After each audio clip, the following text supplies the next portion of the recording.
All right, Byron. I think I'll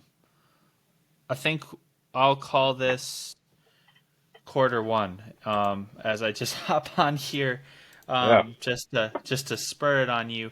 I don't think I have a healthy sample size yet for everything. I like to see maybe 5 or 6 week sample size before I feel really galvanized about how the rest of the season is going to look. But yeah, I would say first quarter, um, just kind of maybe do a little bit longer with you tonight. Not by much, only additional 5-10 minutes. But looking at it yeah. through Q1, my first team is Herbert, McCaffrey, Mostert for the running backs, Justin Oof. Jefferson, Tyreek Hill, Keenan Allen for the wide receivers, T.J. Hawkinson at tight end, Dallas defense, and then second teamer JV squad, Josh Yeah, Allen. Josh Allen, Justin Herbert, kind of a coin flip though. yeah, Honestly, like depending on your scoring format, that could differ. I've noticed. yeah. Talking about like That, league all stars. You're not reading off a team you have, right? oh no, shoot, I Yeah, wish. Yeah, no, no. This is based on yeah, comprehensive rankings. Yeah, I wish. yeah, Second team, yeah. So then running backs, it's Kyron Williams, Devon A. Chain. Even though he's only played 2 games, he's yeah, clearly it's clear. Like there's no other way. If Kenneth Walker would have had a better Monday night, he would probably be there over A Chain. Honestly, not yeah, not just making qualms over my DraftKings lineup that he didn't perform and come through at the end for me last night, but um, he would be up there if he would have been doing what he had been doing the previous weeks. I feel like yeah. wide receiver Puka Nakua, Devonte Adams, Nico Collins, and then JV tight end. I think Sam Laporta right now, and then Hmm. Bills defense. Yeah. Oh, interesting. Yeah, that's my teams. I'd say because I have the fantasy games one metric, I have to consider it maybe more than I would off the cuff just to be on Sure. brand. But Yeah. to so I have some of the guys that weren't start as much early in the year like Nakua and I think he announced it this week. It's Achan actually. Like no one was calling him Devin Achan. Yeah, Nope. but Even at A&M. Nope. right, yeah. Um, so my yeah, quarterbacks. I agree. I think it's between Herbert and Allen. It depends probably on um. Well, it probably depends on like how many points per interception and things like that. You could even argue that like Herbert should have done more against the Dolphins. So I would give the edge probably to Herbert so far as I think he's earned it. But if I had to pick someone on the team the rest of the way, I might lean Allen. But depends on what you're measuring. Running backs, I'd say obviously McCaffrey. Kenneth Walker has been the number two by the Fantasy Games one metric, while and there isn't someone else with like a strong enough claim there, so I think I'm gonna go with Walker on my first team. As far as the second team, I'll because I'm probably with Bijan, and I'll put in a bit of an I will put Mostert in there because he was more likely to be in your line for the big game and has been okay. Otherwise, granted, week four wasn't very good. They just didn't put him in over there over just over Kyron Williams and Devin Achane. Um, really not a lot of running backs you're happy with so far this year. Wide receivers, Justin Jefferson and Tyreek and Keen. I mean, it's tough to not put Keenan Allen in the first team. He's, I guess, the flex, The wide followed by receiver yeah, position might be the yeah. one position that the rankings had right Well, besides Jamar Chase, from I a think I'd from a agree. It general seems like it was on consensus. point. Yeah, Yeah. it's pretty Yep. good. Yeah. Yeah. Um, No, you're always gonna have a miss. Like yeah. Debo was extremely overrated Yeah. last year, and he still was serviceable. Jamar Chase probably experiencing a similar thing. Also, think about it like with Debo last year, quarterback situation was a little shaky. Christian McCaffrey gets thrown in the mix. yeah, he was Yeah, coming off injury, so there were a couple of uncontrollable variables there that didn't favor Debo. Similar with Jamar Chase here, it's not that it's an injury or anything like that, but Joe Burrow's not yeah, the same. yeah. I Well, think the offense needs to maybe do some evolving because they're not as creative as they have been, and I feel like Joe Burrow is kind of in the same boat Aaron Rodgers was early in his career, where Joe Burrow does the easy things or the simple things really well. yeah, Now it's time. Now they need a play caller to actually go in there and draw some things up. I don't think you yeah, can just have Joe Burrow throw into double and triple coverage to T. Higgins and Jamar Chase every play. It's not going to work anymore. yeah. Plus, I mean, it's still not clear if Joe Burrow ever fully healed from his calf Nope, injury. that too. Um, yeah, they kind of lack that third weapon in there right now. Tyler Boyd doesn't seem to have really shown up. I mean, again, No, how much? It's not clear how they much they of that right can be dialed up, but they're it's definitely it's missing they got Hayden Chase Hurst. Lang. Yeah, I think that's true. They've always Cincinnati's always had a tight end that is a bit of a threat. Like they even went from years of having someone at least at the Jermaine Gresham level, then they had Eifert for a few years, then you had these Eifert, random yep. good games from Croft and Uzama were good from time to time. It does seem like they're the weakest at tight end they've been in quite a while. Even if they had Um, like a Devin Smythe, yeah, that would be better than what they're dealing with current yeah, state. Like just throwing around like random tight ends is about. I feel like they could have done something in the draft and they just didn't at that spot, and they really could have used somebody. yeah. And speaking of tight ends, I actually think with this last week, Mark Andrews bumps up to number one for me Okay, with that's a fair. tight competition for the two spot. I'll some of my numbers say Kelsey, but I'll go with Hawkinson for number two, push Okay, because he's had the his one great game was better. not Laporta is enough people next. playing Laporta yet.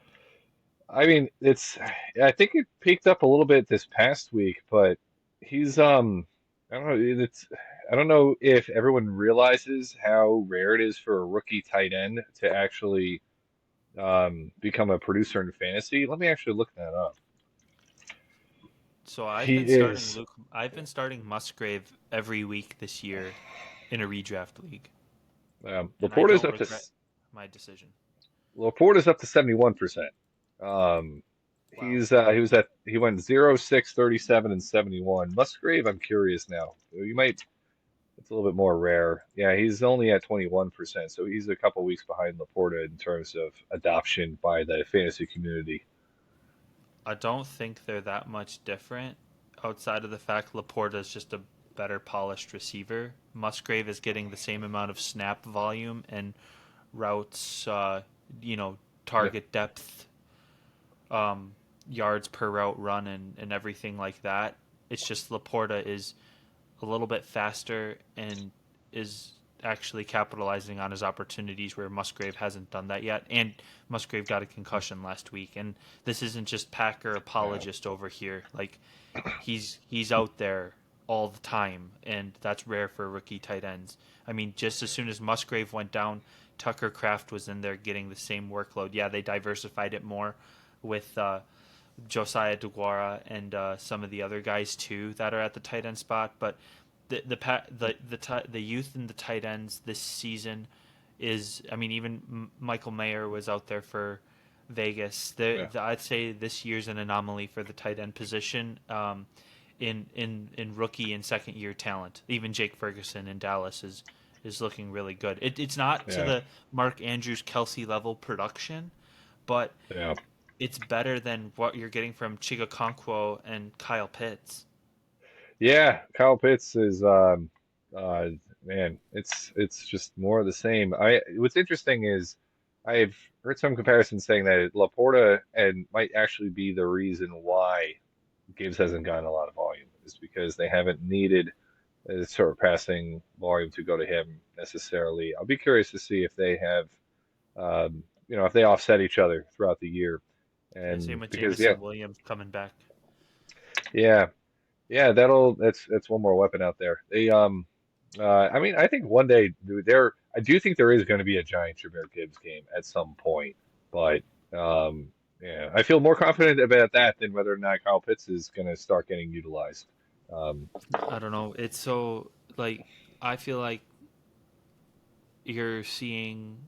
So Montgomery had an incredible week 4. That he put yeah, on a clinic on Thursday night in Green Bay, and I think what you saw from Montgomery was just he's just so familiar with the league and that in the division. He knows what he's doing, which benefits him a lot, being that he has a better offensive play caller and he has a better offensive line conjunction with better blocking schemes. Probably a better yeah, decision maker at quarterback in terms of what he had in Chicago. So yeah, I think that's why we see him doing incredibly proficiently.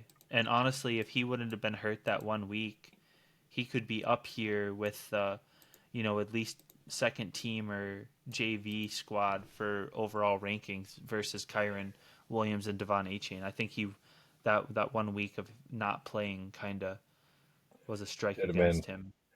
Yeah, and he wasn't. Yeah, he wasn't nearly started as much as he might have been when he did well. It's interesting. I don't remember a team swapping out two running backs that probably didn't need to be swapped out to get almost the No, same type of roles back. Like man, I mean, I think David Montgomery.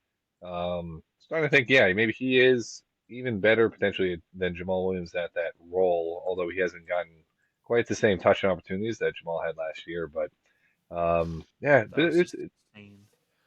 yeah. So if we want to know what's going to happen the rest of the year, looking at last year is probably just the best way to do that. And how did that actually break down? Maybe Jameer, is going to be more robust from an injury standpoint than DeAndre Swift. Swift is. Yeah, Yeah, that's a great way of looking at it. They essentially upgraded their 1-2 punch that they had yeah, from last year. And that's why I was thinking about that in terms of is that what this is? And sometimes seeing is believing, but yeah. yeah, we'll see. I have a feeling we have a lot more to learn about what this Lions team is capable of. I need to see probably two or three. I want to see like who do they have that's like really good on their schedule that will like be the like kind of like the okay, yeah, this team is for real, for real. Like that's kind of what I mean. Like I'm kind of looking for that real that Well, the real that test is going to be Thanksgiving because they usually don't do well there. Tampa Bay in 2 weeks. That one I think because that's a good litmus test. They have a 2 game stretch where they play at Tampa Bay and at Baltimore. Yeah, I think that'll be a good learning curve. If they go 1-1 in that stretch, I'll be very impressed. I'm especially thinking Baltimore. Baltimore is the one that stuck out to me. Yeah. Um, Yep. yeah, even if I could see Tampa and Baltimore having similar records this year, but I think Baltimore is more of a consistent opponent, I guess. But yeah, that'll be interesting. If they're able to do it against Baltimore, then we got something to say here.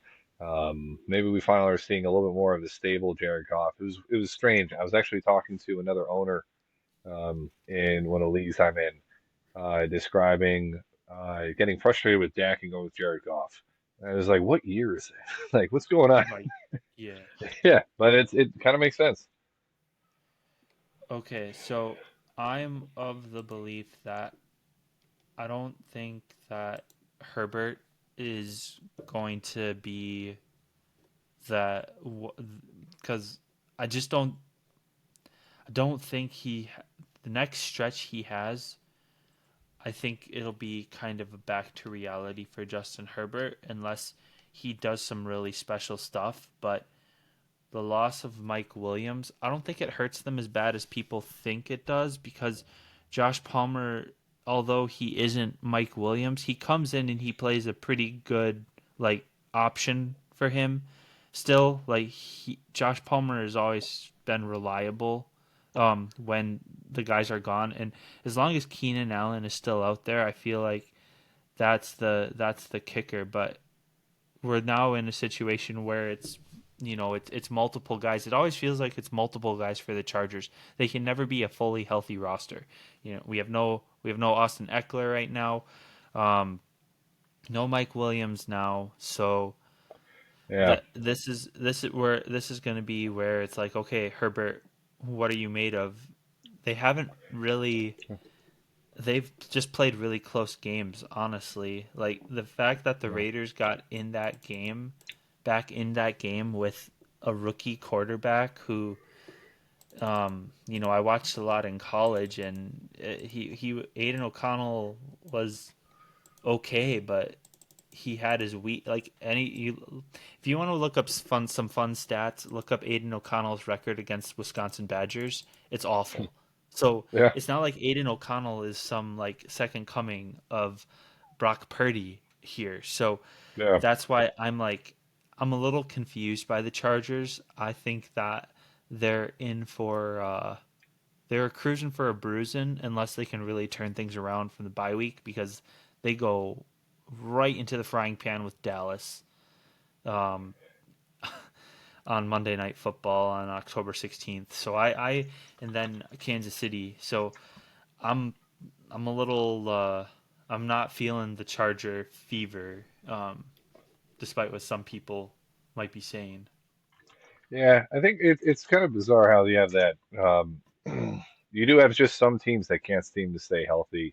The Chargers seem to have also this air of fragility around them just in general. I don't know that they've seen anything different ever since the LaDainian Tomlinson years when not only did they have a strong offensive line, but I don't know, their jerseys were navy blue. Maybe that felt a little bit different. But um, yeah, well, this is the Justin Herbert show. I agree with that completely. I don't know. I don't think he's got bad weapons around him. With the Michael Williams injury, I mean, you get used to that at some point. We might be maybe Quentin Johnson will figure it out this season. He might be a player that takes a couple years to get it together, or maybe he never will. Um, and we'll have to, I mean, I don't think, what was it, a high ankle sprain for Eckler, right? So he's eventually going to come back. I think if they have a stable of running backs, it'll make a lot of it easier, led by Eckler, as opposed to um, just a stable of uh, backup running backs only. So I'm looking forward to seeing what the Chargers can do. I like the idea of Justin Herbert as a high upside play this year. He could show out. He could be someone. I think the MVP odds for Justin Herbert were a pretty good bet this year. Not to say that he's a little more likely than not to win it, but given what's within the realm of possibility, I thought he was a good investment there. Um, but I'm hopeful. I don't think they'll beat the Cowboys, but it wouldn't shock me either. How long? So I don't know. I think we talked about it a little bit. Um, so Elijah Mitchell ruled out Yeah. against Arizona for the 49ers. So it's like, well, I guess we just do more Christian McCaffrey then. How long is this sustainable? I'm I Shanahan might just run him until the wheels fall off. And honestly, Christian McCaffrey will do it, but it's Yeah. I'm just what is this where is the limit here? Because there has to be like somebody else has to get involved here. Somebody else has to start taking some carries. We're already seeing Seattle mix in Charbonnet to help, you know, take some of that workload for Kenneth Walker when they need those high rushing game script drives. Yeah. They mix in Charbonnet. There has to be a second fiddle to McCaffrey. I just don't know who in that offense. I know they have a bunch of kind of uh, youth behind Mitchell there, but they just haven't tapped into it at all. I think they're gonna have to go to Mitchell. They're gonna go to Mitchell one way or another, either by choice or out of Eventually. necessity. McCaffrey, I he's not. He's not as durable as some of the other running backs that have seen volume like this. I mean, he's made it through a full season like this, but he's 27 now, which is now seeming more and more ancient in running back years. It seems Him and like running Eckler backs, are yeah, similar ages. yeah. I think they have to spread out. I mean, they have. they have the weapons to do so. Debo Samuel's only points this past week were actually on the ground. So I think Elijah Mitchell will eventually get the ball. You can't. This is. It actually reminds me. This is like a Mike D'Antonio running Amari Stoudemire into the ground situation potentially. I don't think this is sustainable, but um, I actually wouldn't totally fault someone if they tried to sell high with McCaffrey. Like if you tried to trade McCaffrey for Justin Jefferson right now, I would kind of applaud the guts in doing so because That'd be I don't think interesting. there's a chance. I don't think there's a great chance he finishes the season at this rate, or at the very least, they're going to dial it back. I Would would you be a little trade bit would nervous. would you Yeah. trade Christian McCaffrey for Tyreek Hill? Ooh, that's a good question.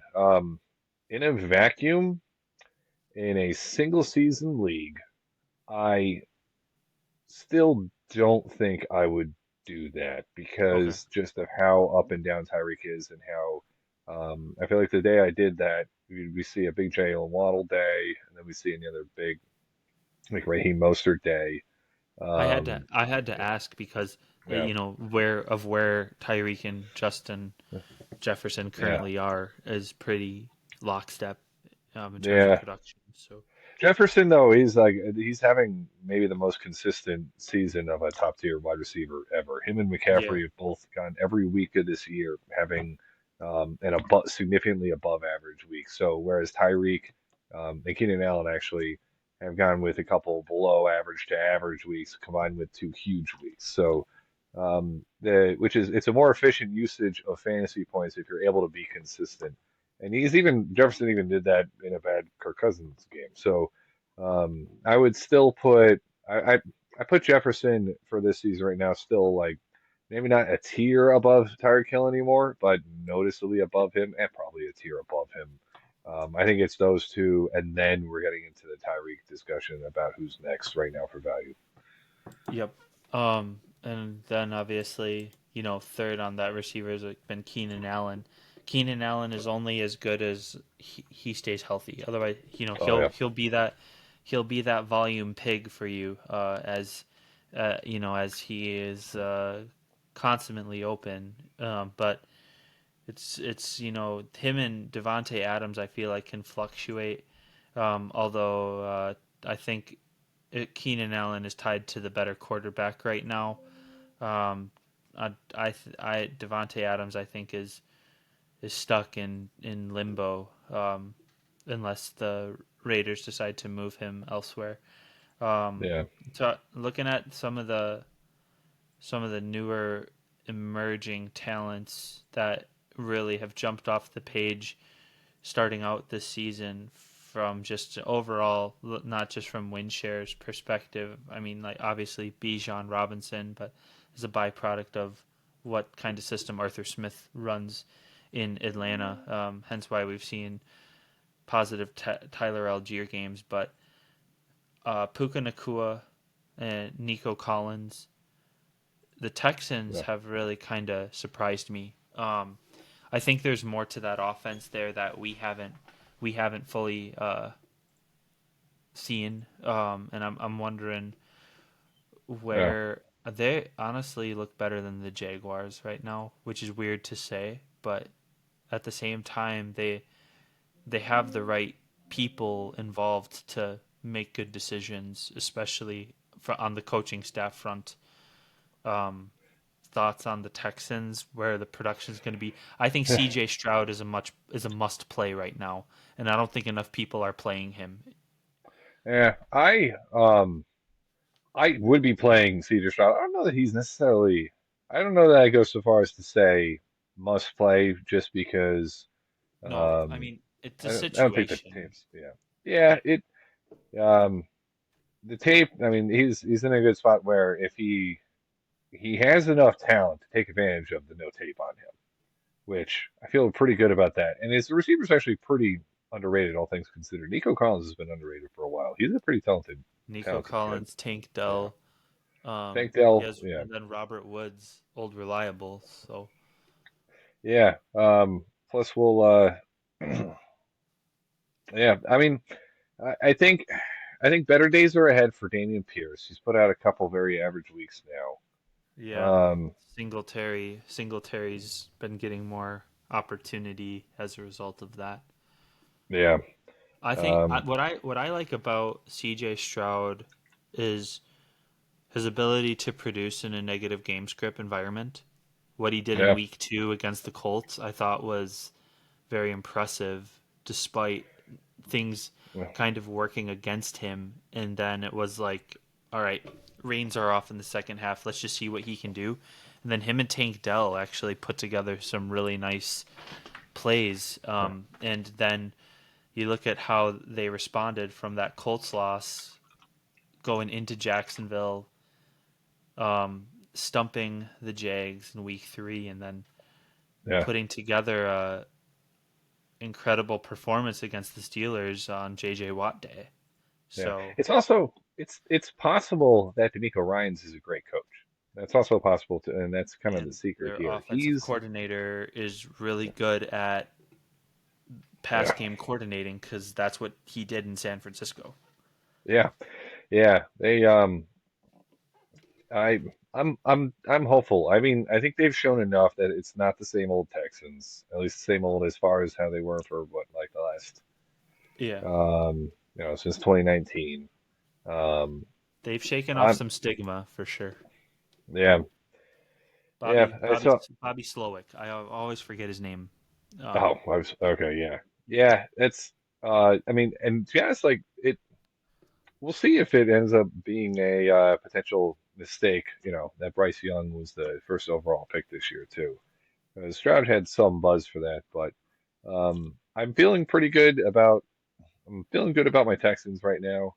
If I have any, actually don't have too many shares in Texans, unfortunately. But I think they have a chance to like leapfrog a few teams and stuff. The Jaguars haven't been overly impressive. They could jump in front of them a little bit. Trevor Lawrence hasn't been amazing this year either. sure. Um, so I'm yeah. So that's I guess it's arrow pointing up, maybe not straight to the moon, but um yeah, overall feeling pretty good about anyone that's dependent on CJ Stroud right now. Yeah. Do you find Seattle to be a fun team? It's fun watching I think some of the sound bites for Geno Smith are pretty fun.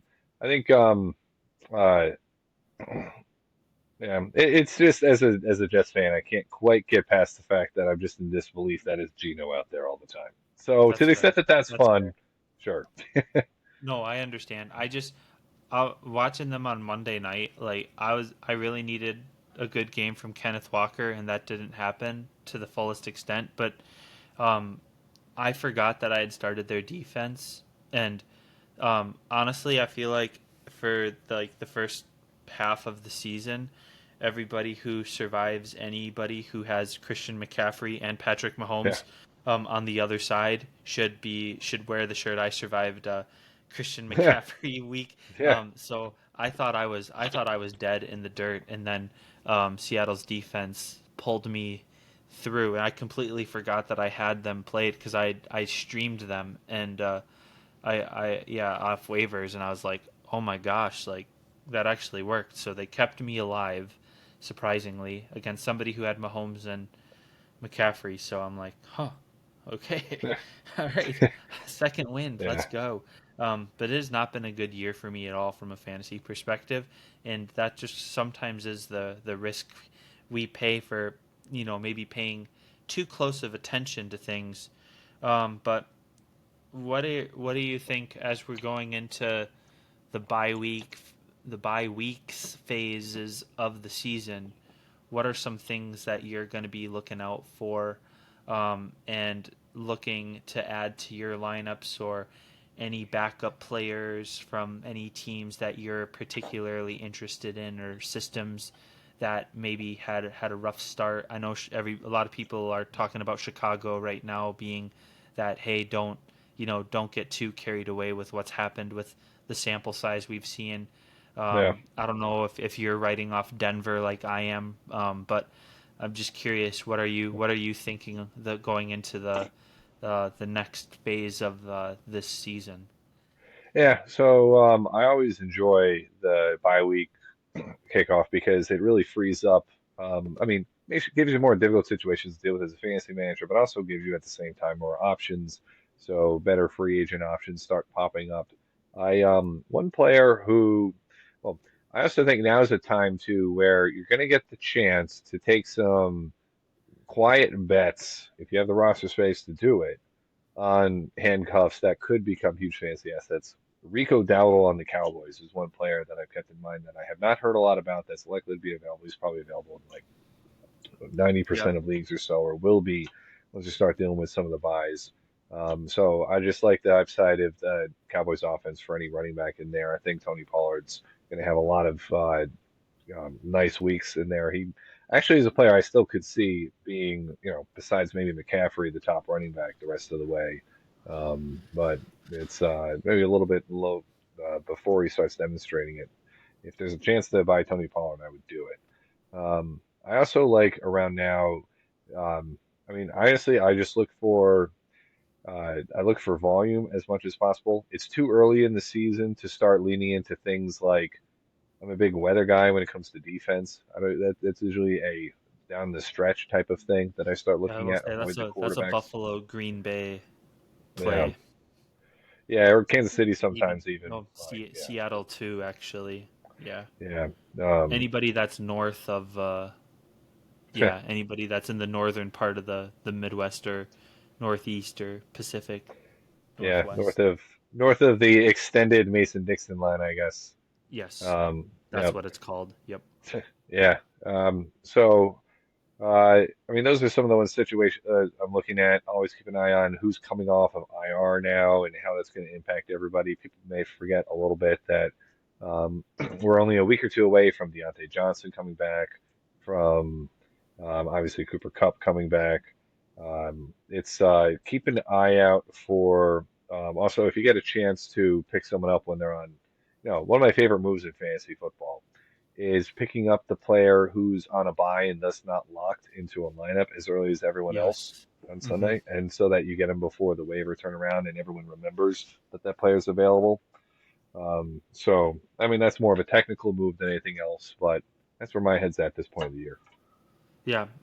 My thought process. I agree with the backups, but it has to be the right backup. So, for Uh, example, I had Kendre Miller in a league, but I needed to I needed to make some moves, so I dropped Kendre Miller today because with Kamara coming back and Tony Jones Jr., Taysom Hill also back there, I'm just like, Kendre's going to be great. If this was Dynasty, it'd make more sense, but it doesn't. And I can pick up people, or, in this case, I have to streamline a defense, but I'm not too concerned about that because I know my ability to pick defenses is pretty high. I'm obscurely good at defenses and tight ends, but hmm. not at telling people. Like I don't know why. I'm never gonna like tell it, but because I don't Uh, want to jinx myself. But I've somehow figured out a good way to get those two, even though they're like nailing jelly to the wall. And those are the types of moves you just have to be willing to make the sacrifices. You kind of have to do. Don't get too hurt if one of your you know far fetched outliers doesn't work out, give yourself uh, breathing room. And I think that's the best thing you can do in fantasy, generally speaking. Especially this time of year. You know, come time like week 8, you should have a pretty good idea of where your production is coming from. Right now, we're still figuring that out, and you should constantly be evolving, trying new things, not worrying what your projections are, but looking at where the volume is going, like you said, and what historical consensus has told us, especially with like players like, for example, Josh Palmer last week. History says when multiple offensive weapons in the Chargers are down, Josh Palmer tends to get more opportunities. So you have to be look at that historical consensus. It's not a bad litmus test to figure out what to do in your lineups.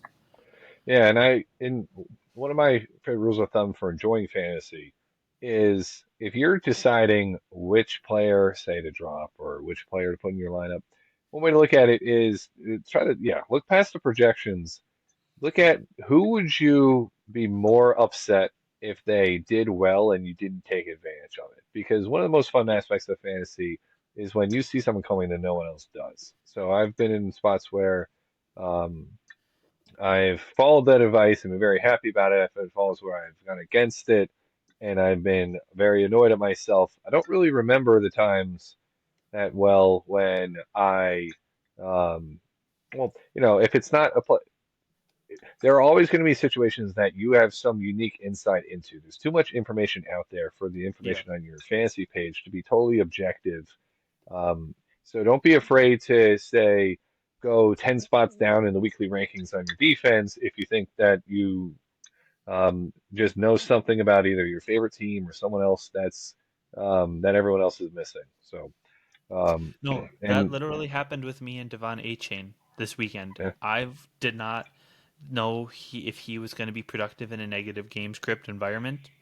yeah, Turns out I was wrong, and I'm going to be playing him the rest of the season because I had the top waiver spot. I got him as you should have if he was available in your league yeah, after week 3, and I was like, "Oh, there's no way lightning strikes twice." And turns out all the reports of him getting a bigger workload were accurate, and I should have went with my gut and played him. Now, fortunately, I had a very bad week from my opponent with Patrick Mahomes, and Seattle's defense bailed me out. But you best believe moving forward, I'm playing Devon A Chain, rain or shine. Like there's yeah, no like he's too there's too much potential there right now in terms of the way he's being used by that offense. And I'm not saying like go out there and play, your guy like that, but you know what I mean. Literally what you're yeah, talking about, Byron. Like yeah, don't hesitate. If you pick a guy up off waivers, you yeah, you did it for a reason. So don't waste it. yeah, yeah. And they, I mean, at least in I think in the league we're in too, if I remember correctly, um, I drafted, but then because of injuries, ended up dropping Devin H. And then even though he wasn't Oh, necessarily one of my guys going into the year, sure. even that hurts a little bit. If there's anybody that you think like this is my guy, I see this whole situation where things could come together, reach for him. I wish I reached for Tony Pollard in another league or two where I didn't, just because my pick slot just didn't end up working itself out this year. So if you think Tony Pollard, like, I thought he was value, it was probably the right pick around like 17th pick, and I kind of wish I had taken him with like the 11th pick in one instance because like a 10-team league, just because now it's like, all right, if he does turn around, he's not there like similar for me. I have some regrets around not getting more shares of DeAndre Swift. So those are the things you end up remembering in fantasy. So that's all I'll say is like that's a way to have fun with it, and things have enough variance that you can only go so wrong with it anyway. So I'll leave it with that. Just one of my guys too. Like if things do turn around and or the Broncos are in a lot of shootouts.